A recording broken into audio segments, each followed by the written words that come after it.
Hello, dear viewers. Thank you so much for joining me today. Well, I would like to do some viewer requests. So Dot says, I'm getting so done with dump negative energy. She wants to know about minimum wage. Now that we know that Biden is after minimum wage of $15 an hour, something closer to a living wage. Now, let us see about that. And corruption on Wall Street. Very right. Exactly. These are issues that rattle around in my head too. Like, when are we going to get some relief? All right. So, Spirit, please give us information that's helpful for us. Gives us guidance. What kind of luck does Biden have getting that $15 an hour minimum wage? Well, so we have a hidden agenda.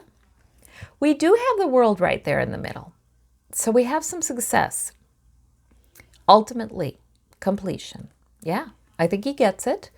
I feel like it takes a while. Okay, we have the 9 of Wands, right? Well, that's the worker, right? Sort of embattled. This is an issue that has been brought up again and again and again. And, there are concerns for small business because small business has a really tough time in this country. Big business, not so much, but small business does. So, yeah, there are concerns about that. However, I do think it's going to happen. This hidden agenda here with the 7 of Swords. So there is just a lot against it. There's a reason the minimum wage hasn't gone up in so long. It's 7.25 federally, and different states will, make that a little higher, maybe 9, or something like that. But still, 15 is where it's close to where it should be. I think it still might be lowballing it, had the minimum wage kept up with inflation over the years. So there have been forces at work stymieing this thing for decades. That's what I'm seeing there. Okay, so when? Is it really burdensome to get this thing done?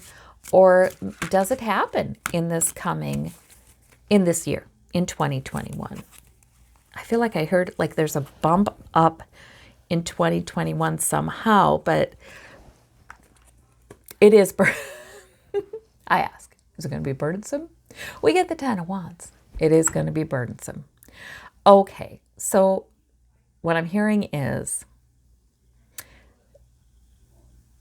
right, it just is really difficult, partly because even though the Senate is dominated by the Democrats have never done this voting block, lockstep with each other that the Republicans did.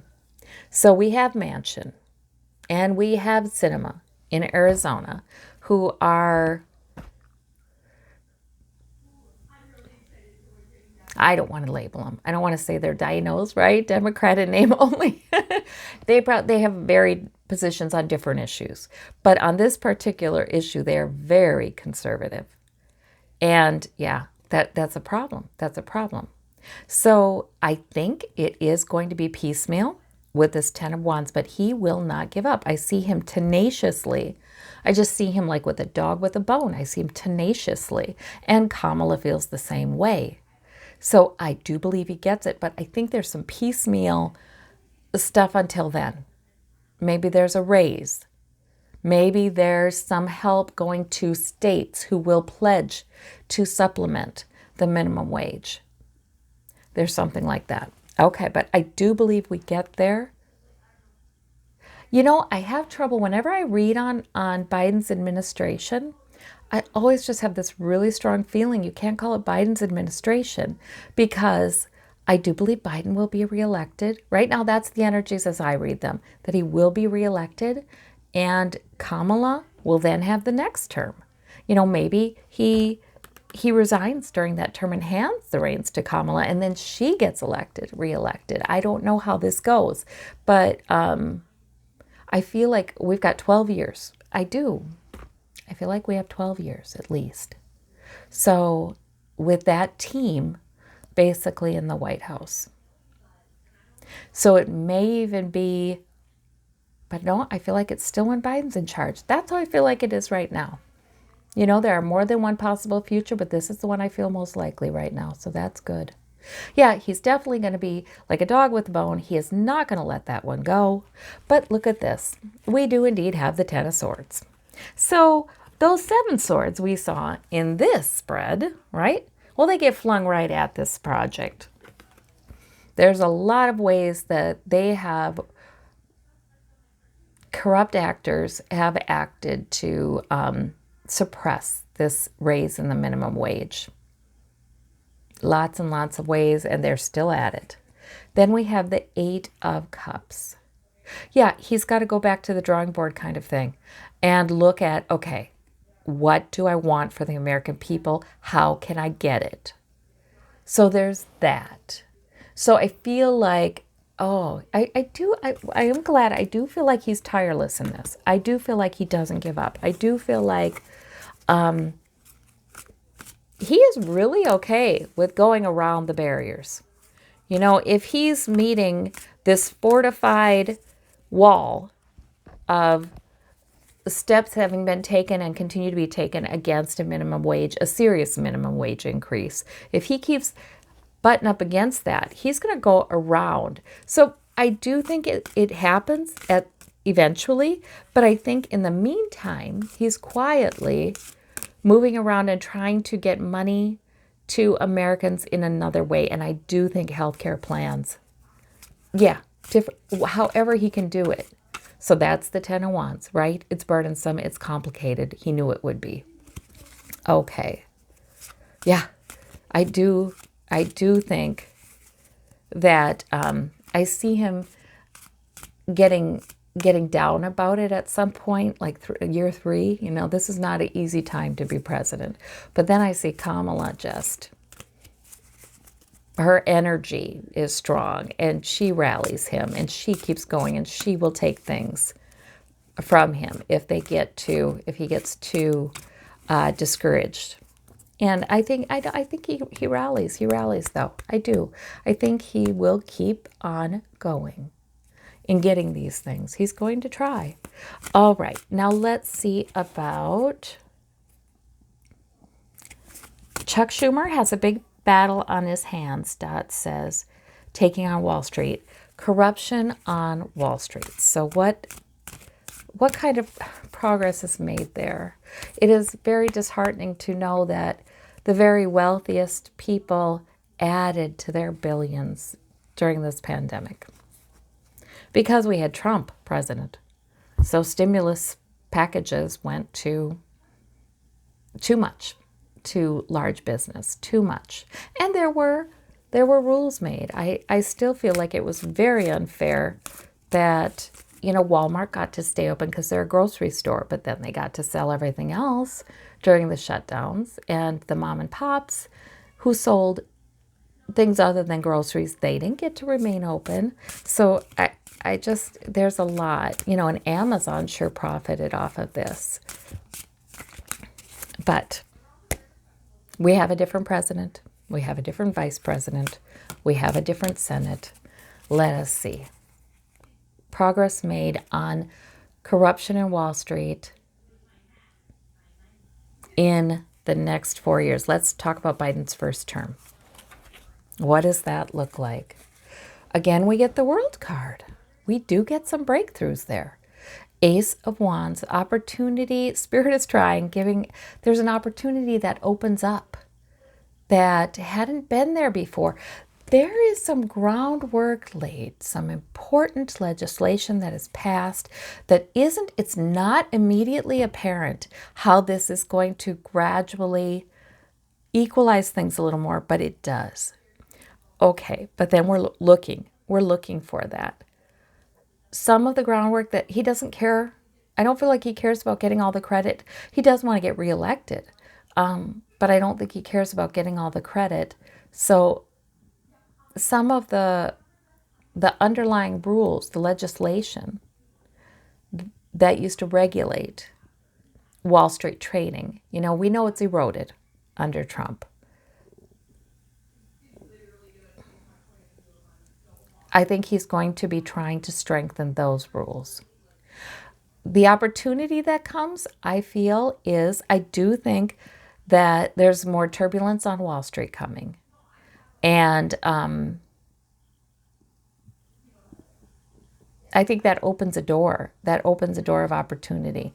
I do think he has some success here.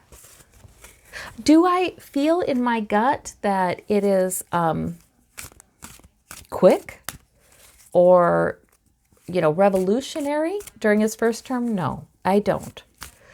But, it's so interesting. The more well-informed one is, the more one sees how small legislative changes, though the average American doesn't think they're important, they will start a snowballing effect. And that is part of, that's sort of how things have gotten so corrupt and unequal. So what else? What about during his entire time? We already see he does have some success in this. The Hierophant, because the government is working. We're pregnant with the possibility. We become ever more pregnant with the possibility as more and more Americans become informed about wealth inequality, about how catering to Wall Street and profits on Wall Street really robs the real economy in so many ways. And everybody wants to see their 401k do well. But that's a lot like inheritance tax, isn't it? Where, cutting Bush, wasn't it Bush who said, I'm going to get rid of the inheritance tax? And that sounded good to all kinds of Americans who wanted to leave something for their kids. But it wasn't good because the billionaires, they're going to leave a heck of a lot more to their kids than most Americans will. So for them to have to pay zero tax on that is ridiculous. I mean, that's a huge transfer of wealth generationally. The inheritance tax was put in place as an equalizer because we are supposed to be the land of equal opportunity. So I feel like that's the same thing with Wall Street. People like to see their 401ks doing well, and that's good. But it's much more likely that they would benefit more from reforms in government that would decrease income inequality. And it's really the big guys who are gaining from deregulation of Wall Street. So, Americans really are needing to see change there. And we don't want chances of crashes, big crashes, And we have the Nine of Cups. He gets his wish.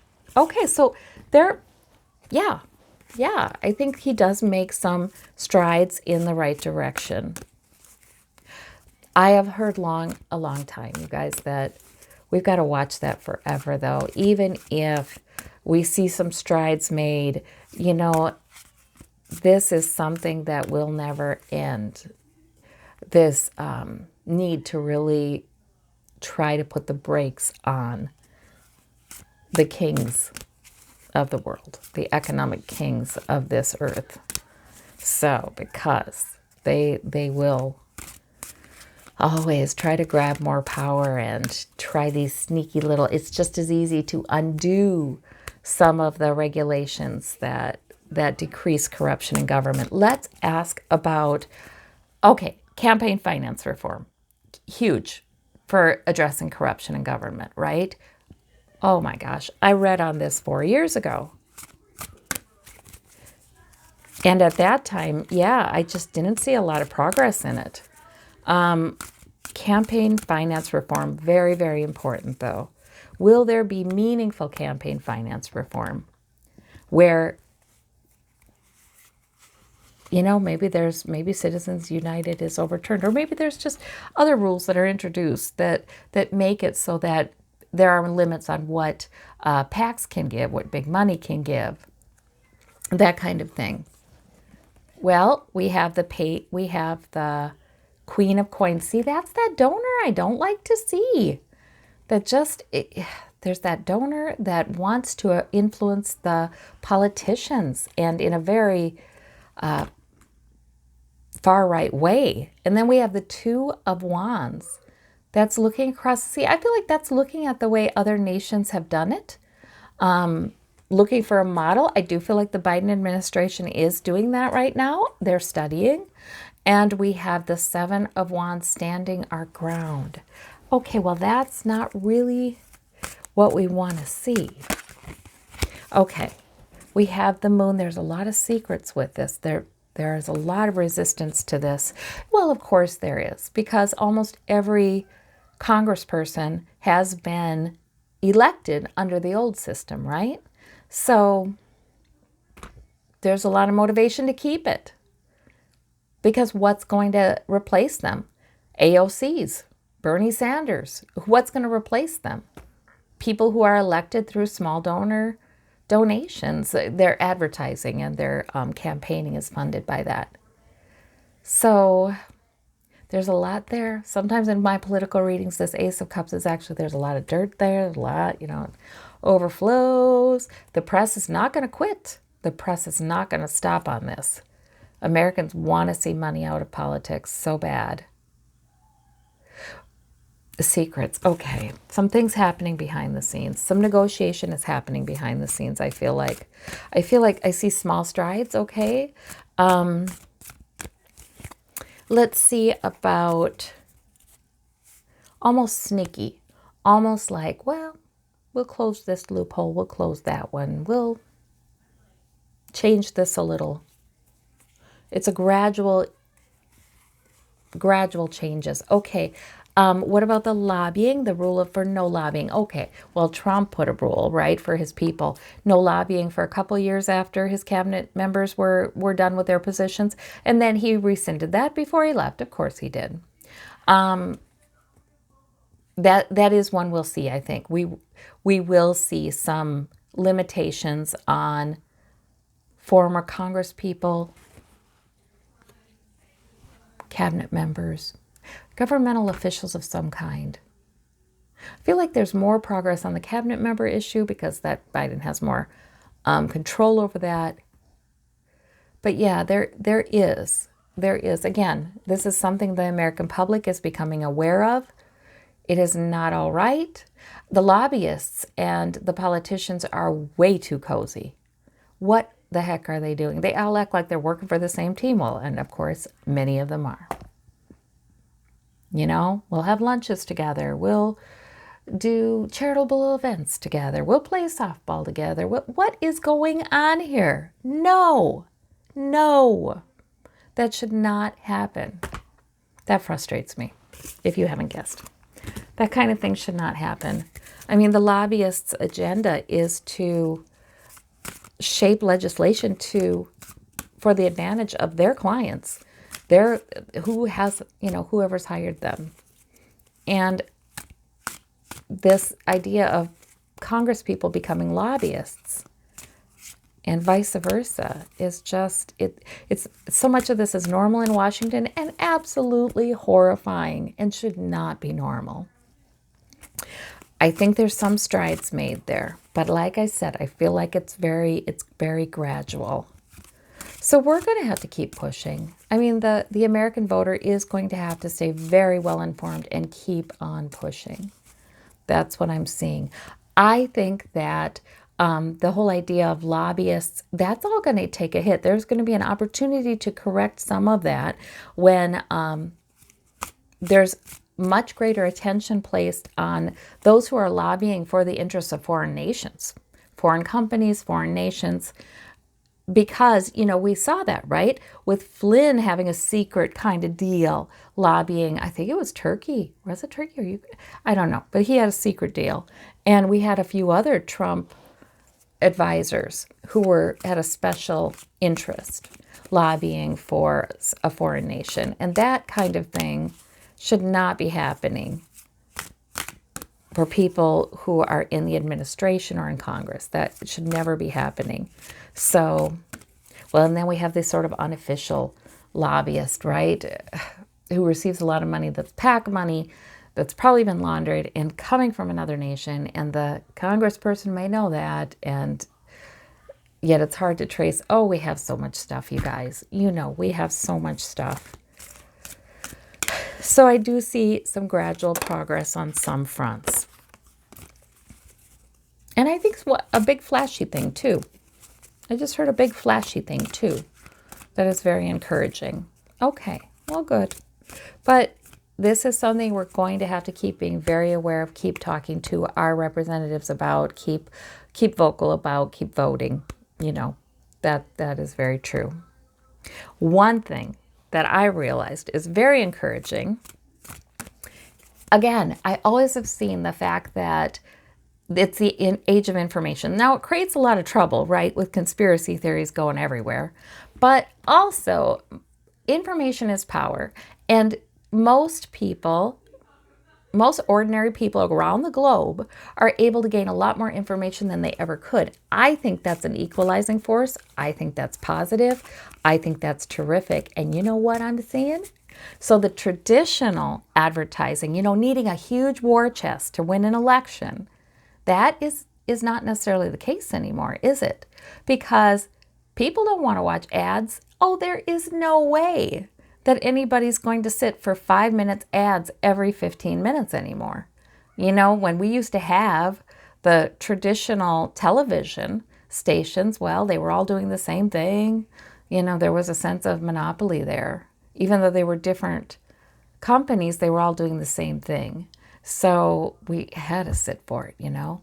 But now we're skipping through ads. We're seeking our own information. We're not, you know, we're not as swayed by ads, not nearly. So the traditional war chest has had to change. And unfortunately, some people have taken their war chest and invested it in things like Cambridge Analytica or really skeezy kinds of maneuvers to try to get compromise, basically, trying to get compromising information on certain politicians, you know, really skeezy stuff, and trying to create a compromising situation, trying to manufacture a scandal out of nothing, all kinds of stuff like that. So that's not good. But what is good is a lot of people are seeking out information from sources, are evaluating sources better, not you know, the Trumpers. They don't know how to evaluate the validity of sources. I'm sorry, they don't. Or they wouldn't be into those conspiracy theories. But a lot of people are getting better information, really looking for what they want to learn. And I like that. That's really good. I just had an insight, though, you guys. Okay, so YouTube, of course, I'm on YouTube. All kinds of people are on YouTube. And it's a way, you know, people are sharing their opinions, right? And so we can expect to see those war chests invested in fake influencers. So there's that. Although that's probably already happening. I just heard, well, that's already happening to some degree. Okay, so we're going to have to be careful. But anyway, things are changing. They are changing. And I think generally it's working out in a good direction. But man, we're just at the beginning of that. All right. Well, I thank you all so much. I thank you all for being well informed and looking for verifiable sources. And, you know, we can all hang out and have our opinions together, but then it's really nice to look for the facts, look for the documents, look for, take news outlets that will provide you with documents and quotes and real videos and verifiable stuff. All right. Well, I thank you all so much. I think there's reason for hope. I think it's going to be quite a battle. We'll take care. Bye-bye.